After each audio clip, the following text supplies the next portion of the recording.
O futebol brasileiro, a partir da próxima temporada, temporada de 2025, vai sofrer alterações drásticas, em especial no âmbito dos direitos de transmissões.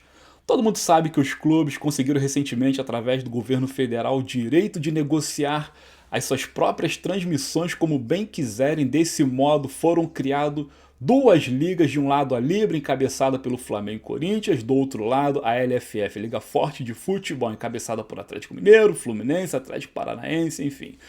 O que acontece? Cada liga está negociando a parte. Por exemplo, a Libra já fez um acordo com a Globo, um pré-acordo, né? Não foi assinado, foi apenas conversado, um pré-acordo de 1,3 bilhões para a Globo a transmitir a partir de 2025. Tem também um grupo de investidores árabe, a Abdala, que vai colocar uma grana forte, e a partilha do montante financeiro ficaria mais ou menos assim, ó, 45% de forma igualitária a todos os 11 clubes que compõem a Libra, 30% seria repartido de modo baseado na tabela do Campeonato Brasileiro do ano anterior. Quer dizer, quem fica primeiro ganha mais, segundo um pouquinho menos, terceiro um pouquinho menos, e assim por diante. E os 25% restantes ficaria distribuídos por quem traz mais audiência. Então, Flamengo e Corinthians, obviamente, nesse quesito, teriam grande vantagem. Esses seriam os moldes da Libra. Já a LFF é um pouco parecido, porém é 45%, é 40% somente de forma igualitária, 30 e 30, tanto de audiência quanto de posição do Campeonato Brasileiro anterior. Tem uma pequena diferença aí, mas a Libra, por ter Flamengo e Corinthians, ela privilegia um pouco os dois maiores clubes do Brasil, porque estes de fato são os grandes trens pagadores do futebol brasileiro. Tá, até aí tudo bem. A Libra está negociando seus negócios e a LFF também. A LFF, inclusive, fez uma proposta de 1,5 bilhão à Rede Globo, uma proposta que é superior à proposta que a Libra fez, porém a Globo ainda não respondeu à LFF. Então, em teoria, eles não teriam uma emissora de canal aberto a transmitir os jogos, mas tá aí. O que acontece agora? O presidente da Liga Paulista de Futebol, da Federação Paulista de Futebol, andou conversando com os presidentes de clubes, tanto de Libra quanto de LFF, sugeriu a unificação das duas ligas, criando-se assim um grande bloco. E o que seria mais correto, na minha opinião, porque vocês vejam bem, a Libra só tem 11 times. Como é que a gente vai formar um campeonato atraente com 11 clubes, sabe?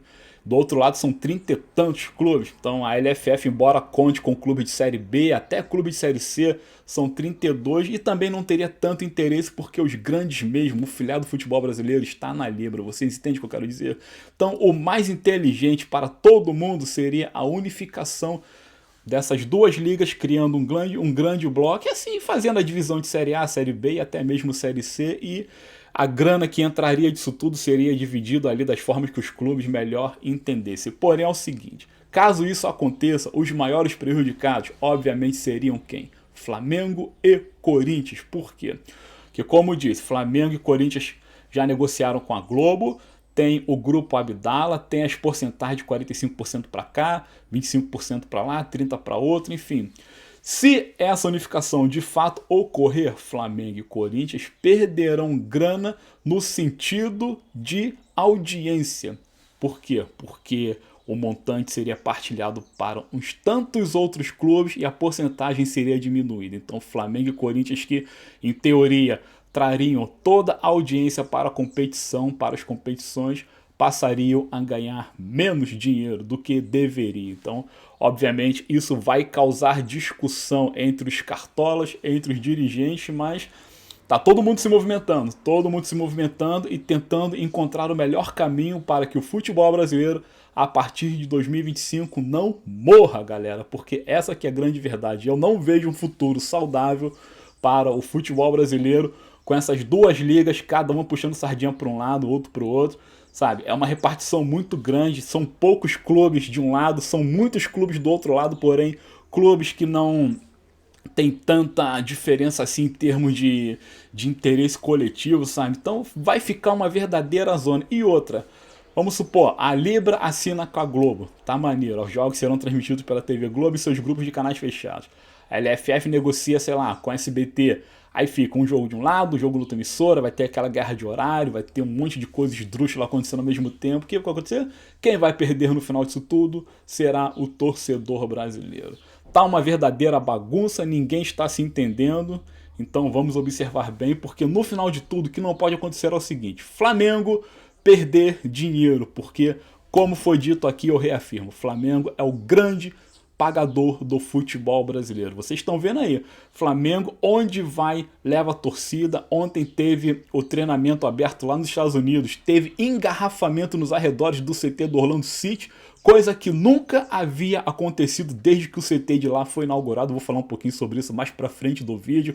Flamengo está andando, jogando no norte e nordeste do Brasil e quebrando recordes, fazendo história em estados que historicamente possuem seus próprios clubes de futebol. O Flamengo vai lá no norte e passa o carro em todo mundo. Então é a prova cabal de que o rubro-negro do Rio de Janeiro é o maior de todos em termos de popularidade, em termos de interesse. Então todas as movimentações relacionadas à Libra e à LFF têm que passar pelo Flamengo em primeiro lugar. Galera, isso não é soberba, isso é mercado e realidade. E aí, nação, tudo certinho? Meu nome é Fábio Saúz, eu sou cego total e total também é o meu amor pelo Flamengo. Como disse aqui, a Flá TV ontem transmitiu o treino do Flamengo na íntegra, foi muito bacana, eu assisti do início ao fim, foram mais de 2 horas de transmissões. Cara, o estádio, o CT do Orlando City, que tem capacidade para 5 mil pessoas nas arquibancadas, estava lotado, um monte de criança, brasileiros, estrangeiros, a galera da comunidade latina, norte-americanos, foi uma festa só, meu irmão. O Flamengo entrou em campo, os jogadores interagiram com os torcedores, teve treinamento de circuito com bola, teve um coletivo em campo reduzido, foi interessante pra caramba a gente poder acompanhar isso, a transmissão bombou e o que chamou a atenção foi o seguinte: a grandiosidade do Flamengo novamente se reafirmando. Como disse aqui, houve até engarrafamento nos arredores do CT do Orlando com a presença do Flamengo, coisa que nunca havia acontecido naquelas bandas. Olha só. Mas o que atraiu o maior interesse, o que chamou mais atenção, pelo menos para nós brasileiros que estávamos aqui assistindo, do lado de cá do Brasil assistindo, foi a presença do Matias Vinha. Matias Vinha finalmente chegou ao rubro-negro, o uruguaio. O terceiro uruguai que compõe o nosso elenco, o quarto uruguaio, não sei agora, tanto uruguai, o Flamengo tá virando uma seleção celeste que são tantos uruguaios que eu chego e tô me perdendo, cara. Eu sei que é o 6º estrangeiro que está compondo o nosso elenco. Ele chegou ontem, chegou ao lado do Braz, do Bruno Spindel, entrou no campo, cumprimentou o Tite. Flamengo logo em seguida anunciou nas suas redes sociais que o Vinha é jogador do Flamengo. O contrato dele vai até o final de 2028. O Flamengo comprou por 8 milhões de euros, mais 1 milhão a ser pago por metas de produtividade. Então, claro que serão 9 milhões de euros. Desse modo, o Vinha se tornou o jogador de defesa mais caro da história do Flamengo. Olha só o top 5, cara. Vinha 8 milhões de euros. A gente não coloca nem o 1 porque isso aí é por metas, então isso não entra na conta. Logo em seguida vem Rodrigo Caio, Léo Pereira e... Rodrigo Caio, Léo Pereira, tem mais um ali, cara. Porra, o Ayrton Lucas. Ambos foram comprados por 7 milhões de euros. E na quinta colocação, olha só, o Carlos Gamarra, o paraguaio, comprado por 6,25 milhões de euros. Olha aqui a importância do Vinha. 8 milhões de euros. Jogador do Flamengo. E é isso. O que está acontecendo, cara? O Flamengo está com uma seleção de estrangeiros. O Rossi, o próprio Vinha, De La Cruz, Arrascaeta, Varela, Eric Pulgar, são 6, né? Aí cogitaram a possibilidade de um destes se naturalizar brasileiro para que o clube não fique recheado de estrangeiros, abrindo espaço para a integração de outros. O mais cogitado a se naturalizar brasileiro seria o Arrascaeta. Arrascaeta deu uma entrevista, falou que não teria o menor problema, já que ele está muito adaptado ao Brasil, tanto ele quanto seus familiares, seus filhos, todo mundo.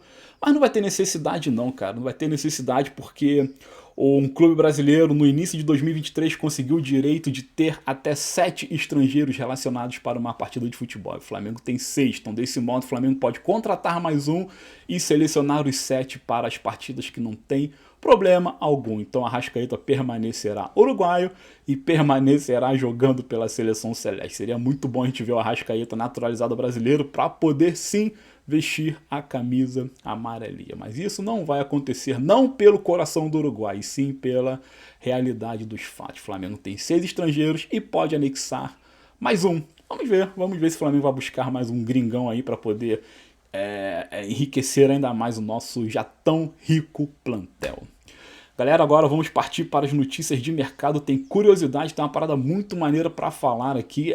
Olha, vocês vão ver o tamanho do Flamengo perante a comunidade global do futebol. Mas antes, queria pedir que vocês se inscrevessem aqui no canal, que ativassem o sininho das notificações, que deixassem seus comentários, que dessem um like, que compartilhassem o Fla-Segueta, enfim, que fizessem tudo isso que vocês puderem fazer pelo canal, mesmo porque não custa sequer um único centavo. Você ajudará bastante o projeto e continuará, como sempre, com as suas graninhas, com as suas fortunas incólumes. Lembrando que o Fla-Segueta tem trabalhado com suas próprias metas e a meta atual é a mais ambiciosa de todas, que são os 10 mil inscritos até o final do mês de abril. Estou com 6 mil e lá vai fumaça.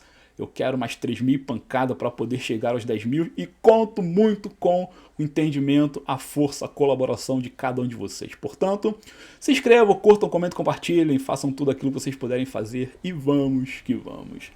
Uma pincelada rápida sobre o Campeonato Carioca.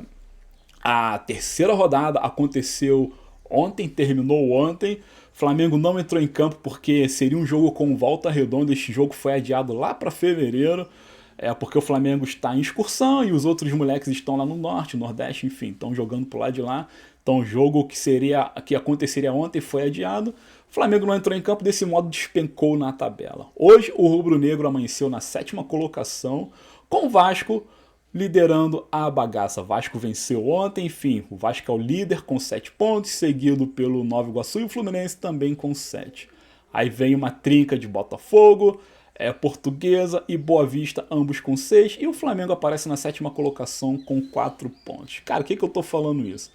Tô falando isso para a gente poder reforçar a importância. Sim, este jogo contra o Volta Redonda se tornou importante, é um jogo atrasado, a gente não pode sequer pensar em empatar. Claro, a gente não vai empatar, a gente vai passar o carro, obviamente. Campeonato Carioca, essa fase de Taça Guanabara, ela é bem fraquinha, para dizer a verdade, sabe? Então, os 4 grandes é bem provável que se classificarão de modo tranquilo, mas o Flamengo está na 7ª colocação. Vai ter que ganhar o jogo de sábado agora contra a Portuguesa, né? Vai ter que ganhar e obviamente vai ganhar. E o jogo atrasado também terá que pelo menos empatar, mas claro que vamos ganhar. O Flamengo hoje é 7º, mas logo estaremos liderando novamente. A Carioca, Flamengo que está em excursão lá, excursão não, isso não é excursão, é jogo oficial fora do Rio de Janeiro. O Flamengo vai jogar em Natal, né, na Arena das Dunas, e logo na semana que vem vai jogar no Pará, meu irmão. E esse jogo no Pará tá dando o que falar, galera. O Hélio dos Anjos, vocês se lembram do Hélio dos Anjos? Sim, aquele mesmo, cara. Falou simplesmente o seguinte: eu quero que o Flamengo se dane. Meu irmão, olha que o cara falou do Flamengo. Ele quer que o Flamengo se dane, ele tá revoltadinho, porque o jogo do time dele é do Paysandu, ele é treinador do Paysandu. Foi adiado não, foi realocado para uma outra praça esportiva, porque o Flamengo está com o estádio principal lá do Pará, não sei se é o Almeidão, né? O Almeidão reservado para o Clube Carioca. Quer dizer, enxotamos os paranaenses para tomarmos posse do seu estádio. O Hélio dos Anjos ficou fulo da vida, fulo nas calcinhas, revoltadinho, e foi em entrevista e falou que quer que o Flamengo se dane. Ô Hélio, você quer que o Flamengo se dane? Beleza, você pode ter certeza que 43, 44 milhões de brasileiros querem que você se dane também. E ponto final. O Flamengo é tão grande, meu irmão, que tem um instituto gringo chamado Deloitte, que todo ano publica uma lista importantíssima chamada Football Money League, a Liga do Futebol e Finanças, e o Flamengo só não entrou no top 30 dos clubes mais ricos do planeta porque o balanço que foi divulgado do Flamengo foi referente ao ano de 2022. A lista que foi divulgada ontem é referente à temporada europeia 2022/2023 e o Flamengo apareceu na posição 31 desta lista, sendo o único clube fora do eixo europeu. O Flamengo é o 31º clube, só não entrou, tirando o Everton, porque O balanço que foi divulgado, como disse, foi o de 2022, não o de 2023. O Flamengo em 2023 arrecadou 1,3 bilhão de reais, e em 2022 arrecadou 1,05 bilhão. O Everton, que está na nossa frente, na posição 30, arrecadou 2022/2023 198 milhões de euros, enquanto o Flamengo arrecadou 192. 2 para 8, 6. Por 6 milhões a gente não entrou no top 30 da Deloitte, da Football Money League. Na primeira colocação tem o Real Madrid. Cara, o Real Madrid, porra, não tem nem o que falar, né, cara? 831,4 milhões de euros em arrecadação. São mais de 4 bilhões que os caras arrecadaram. Na segunda colocação tá lá o Manchester City, depois o PSG e por aí vai. 30 europeus na frente do Flamengo. Só não entramos por um mísero detalhe, mas vocês podem ter certeza que na próxima lista da Deloitte o Flamengo estará no top 30. E vou falar uma parada, no top 30 não na 30ª colocação, e sim entre os 20, porque 1,3 bilhão, 1,4 até, garante Flamengo lá no meio dessa parada. Outro clube que pode estar entrando também é o Inter Miami, o novo clube do Lionel Messi, pela adição do argentino ao clube norte-americano. Eles ganharam bastante importância, enfim. Eles vão participar também do novo Mundial da FIFA, que vai ter lá o Mundial gigantão de 32 equipes. Então, Flamengo e Inter Miami, segundo a Deloitte, são os dois clubes emergentes fora da Europa que logo logo figurarão entre os grandes clubes europeus. A gente pensa, Palmeiras? O que é Palmeiras na fila do pão, meu irmão? Atlético Mineiro? Menos ainda. River Plate, Boca Juniors, isso é tudo bobagem, tudo pinto pequeno, tudo time pequeno. Flamengo é o gigante europeu fora da Europa. Durma com esse barulho. Galera, partindo aqui para o encerramento do vídeo, vamos tratar do mercado da bola. O mercado da bola do Flamengo que continua como antes. Claro que a situação do Vinha foi resolvida, graças a Deus. Agora está saindo novamente aquela bagunça com o nome do Gabigol. A notícia agora é a seguinte: Grêmio quer o Gabigol. Ontem foi pipocada essa informação, um monte de portal deu essa notícia, mas novamente eu digo, loucura total, assim como foi loucura por parte do Corinthians. Primeiro, torcedor do Grêmio não quer ver o Gabigol nem pintado de ouro. Segundo, Gabigol não tem o menor cheiro de Grêmio. A parada do Gabigol ou é Rio ou é São Paulo. Gabigol no Sul, não tem nada a ver, meu irmão. Outra parada, poderio financeiro, Grêmio não tem para investir no Gabigol. Essa que é a grande verdade. Tanto não tem que o seu diretor de futebol já declarou, o diretor de futebol gremista declarou na manhã de hoje que não existe a menor possibilidade de contratar o Gabigol, o Grêmio não tem interesse, então isso não passou de uma baita de uma fake news. Desse modo, Gabi segue no Flamengo, tem contrato até o final deste ano. Perguntaram ao Rodolfo Landim como ficará a sua renovação. Landim falou que por enquanto a prioridade do clube é tratar das janelas de transferência. O Flamengo está contratando jogadores, enquanto a janela não se fechar, eles não abrirão conversas com nenhum outro jogador a respeito de renovação de contrato, então Gabi segue treinando, segue jogando, seu contrato segue como está. Assim que fechar a janela, Flamengo virará seu foco para ele e, se Deus quiser, a coisa será resolvida. Janela que já deu o tom de que o Luiz Henrique não virá para o Flamengo, mesmo porque o John Textor parece que está a um passo de contratar o meio atacante para o Botafogo, meu irmão. John Textor quer levar o Luiz Henrique, fez uma proposta lá ao seu clube, enfim, eu acho até bom, eu quero que o Textor o leve mesmo e quebre a cara com ele, porque esse Luiz Henrique aí, convenhamos, é uma baita de uma enganação. Então, embora o Landim falou o seguinte, Flamengo tá em aberto com o Bragantino, com o Léo Ortiz, e está em aberto, meu irmão, com o Luiz Henrique, enfim, embora ele tenha até diminuído um pouco o tom quando falou do Luiz Henrique, mas o Flamengo tá atento. Mas se colocar assim, se a gente tiver que colocar uma ideia, para onde vai o Luiz Henrique? Flamengo ou Botafogo? Eu acho que ele vai Botafogo. Botafogo vai investir pesado, o John Textor está investindo pesado, inclusive está indo conversar com o Landim para poder fechar a negociação do Mateuzinho. Tomara que ele leve o Mateuzinho, que ele dê certo sim no Botafogo, né? O moleque merece, o moleque é cria do Flamengo. E o John Textor, com toda a desgraça, dono do Botafogo, mas ele tem toda a pinta de ser um sujeito muito bacana mesmo, tanto é que Tanto ele quanto o Landim mantêm uma relação muito amistosa, então merece sim montar um bom plantel até para poder rivalizar conosco, beleza? Então é isso. Do mais, as outras notícias são as mesmas de ontem. O plantel do Flamengo com relação ao time que entrará em campo no Carioca terá a adição do Pablo, do Thiago Maia e do próprio Mateuzinho. O Flamengo estará em campo amanhã, 2 vezes, 4 horas da tarde, pelo o amistoso lá com o Orlando City, e às 6h15 o jogo do Carioca lá na Arena das Dunas contra a Portuguesa da Ilha. Falarei um pouco mais sobre estes jogos amanhã, e agora vou me despedindo, mas não antes, sem pedir novamente a colaboração de cada um de vocês, meus grandes amigos, minhas grandes amigas. Cheguem juntos com o Flá Cegueta, curta, comenta, compartilhe, se inscrevam. Deixe o sininho das notificações ativados. Vamos derrubar esta meta ambiciosa dos 10 mil inscritos. E é isso aí. Saindo grande novidade, obviamente eu aqui as trarei. Podem ficar sossegados. Caso queiram também procurar o Flá Cegueta, eu estou no Threads. Procure @Flá Cegueta no Threads, porque lá eu pipoco informações o tempo todo. Tanto em texto, quanto em áudio, quanto em link, quanto em vídeo, enfim. Beleza? @Flá Cegueta no Threads. Muito obrigado, fiquem bem, fiquem com Deus, fiquem com aquelas pessoas que vocês amem. A todos eu digo o seguinte: saudações rubro-negras. Valeu!